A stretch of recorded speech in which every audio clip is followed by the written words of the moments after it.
This is Ashish Kumar and I hope you all are doing good. Students, आज के इस video में हम देखने वाले हैं how dark web makes you anonymous. Basically dark web की मदद से एक जो यूजर है जो डार्क वेब पे ले जाके अपनी वेबसाइट पोस्ट कर रहा है, डार्क वेब उसे अनोनिमस कैसे बना पाता है, वहाँ क्या क्या टेक्नोलॉजी यूज हो रही होती है और वो यूजर या वो एडमिन जिसने डार्क वेब पे अपनी वेबसाइट होस्ट करी है उसको पकड़ना मुश्किल किन केसेस में हो पाता है या क्यों हो पाता है। तो ये आज हम यहाँ पे देखेंगे। सबसे पहला पार्ट, हम सब डार्क वेब के बारे में थोड़ा बहुत अवेयर है कि सर इसे एक्सेस करने के लिए हमें चाहिए एक स्पेशल ब्राउजर। तो आप लेयर्स ऑफ सिक्योरिटी देखिएगा, यहाँ पे पहली सिक्योरिटी बता रही है कि आपके पास एक स्पेशल ब्राउजर होना चाहिए जैसे टॉर ब्राउजर। उसी की मदद से आप डार्क वेब की किसी भी वेबसाइट को एक्सेस कर सकते हैं। दूसरा पार्ट जो बहुत इंपॉर्टेंट है कि सर किसी भी वेबसाइट को एक्सेस करने के लिए हमें चाहिए यूआरएल यानी उसका डोमेन नेम। अब खास बात यह है कि डार्क वेब की जो वेबसाइट्स है वो होस्ट करी जाती है टॉर के जरिए, जिसकी वजह से उनका जो लिंक है, उनका जो डोमेन नेम है वो कुछ ऐसा होता है जिसका एक्सटेंशन आप देख सकते हो .onion है। और ये याद रखना किसी के लिए भी पॉसिबल नहीं है। खैर सर हम याद क्यों रखेंगे, हम कॉपी पेस्ट कर लेंगे। लेकिन कॉपी पेस्ट करने के बाद भी एक डिफिकल्टी और आ जाती है, यानी थर्ड लेयर ऑफ सिक्योरिटी आ जाती है कि आपके पास जो डोमेन नेम दिया गया है वो डायनामिक है। यानी एक एडमिन के पास जो डोमेन नेम है वो हर एक टाइम पीरियड के गैप से चेंज हो जाएगा, या फिर जब एडमिन चाहता है तब चेंज हो जाएगा। और ऐसा करने पर या ऐसा करने की वजह से अगर किसी सिक्योरिटी एक्सपर्ट के पास ये एड्रेस चला भी गया है ना, तो वो क्या होगा, कुछ देर बाद चेंज हो जाएगा, तो वो सिक्योरिटी एक्सपर्ट उस वेबसाइट तक नहीं पहुंच पाएगा, वो एड्रेस इनवैलिड हो जाएगा बिकॉज कुछ देर बाद एक नया एड्रेस बन चुका है। तो ये यहाँ पे जो थर्ड लेयर ऑफ सिक्योरिटी और दे रहा है, यानी आपको डायनेमिक डोमेन नेम्स दे रहा है जो कि कंटिन्यूस चेंज होते जाते हैं, तो ये उन यूजर्स को और ज्यादा सेव कर देता है। हम साथ साथ ये भी समझेंगे कि वो किस केस में पकड़े जा सकते हैं और कैसे पकड़ना चाहिए, है ना। देन हम बात करते हैं फोर्थ लेयर ऑफ सिक्योरिटी की, जो बहुत ही ज्यादा स्ट्रॉन्ग लेयर है।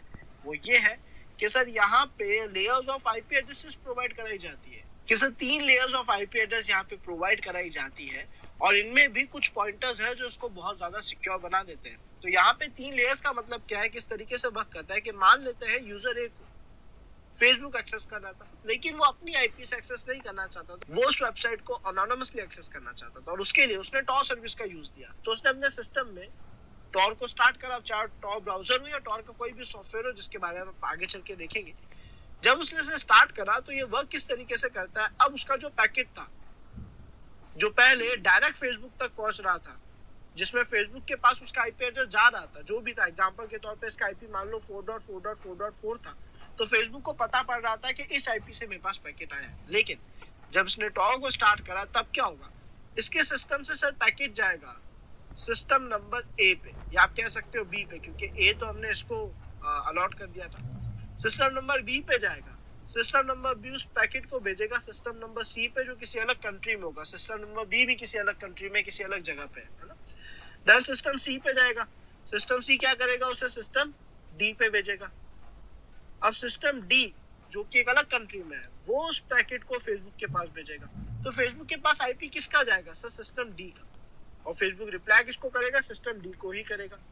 सिस्टम डी के पास रिप्लाई आएगा, वो उस रिप्लाई को सिस्टम सी को भेजेगा, सिस्टम सी उस रिप्लाई बी को भेजेगा और सिस्टम बी उस रिप्लाई को सिस्टम ए के पास सेंड करेगा।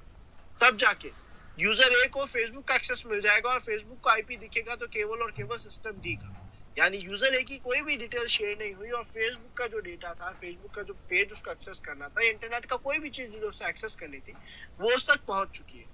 और यही एक रीजन भी है कि हमारा टॉर का नेटवर्क जो है या टॉर ब्राउजर जो है वो इतना स्लो चलता है। असल में वो स्लो नहीं है, वो अपना काम बहुत अच्छे से कर रहा है। इशू बस ये है यहाँ पे, या फिर एक समझने वाला पार्ट ये है कि अब हमारा एक पैकेट डायरेक्ट न जाकर 3 सिस्टम से होते हुए जा रहा है, तो ऑब्वियसली वो टाइम लेगा और 3 सिस्टम से होते हुए उसका रिप्लाई आ रहा है, तो वहां पे टाइम लगना लाजमी है, टाइम लगेगा। तो हमें उस चीज को समझना पड़, चाहे इंटरनेट कनेक्शन कितना ही अच्छा हो, ये चीज स्लो वर्क करेगी ना। लॉजिकली देखा जाए तो करनी भी चाहिए, 3 सिस्टम से होता हुआ पैकेज जा रहा है। और केवल ही सिक्योरिटी इतनी ही नहीं है, यानी इतना नहीं कि आपको 3 आईपी एड्रेस दे दिए अलग अलग लेयर्स के, वो भी कुछ टाइम बाद चेंज हो जाएंगे। ये एक और पार्ट है कि सर ये आईपी एड्रेस भी डायनामिक है। आपको ये जो लेयर ऑफ आईपी एड्रेस दिए हैं, जरूरी नहीं है कि यही आपके पास रहेंगे, ये सर्किट कंटिन्यूस चेंज होता रहेगा।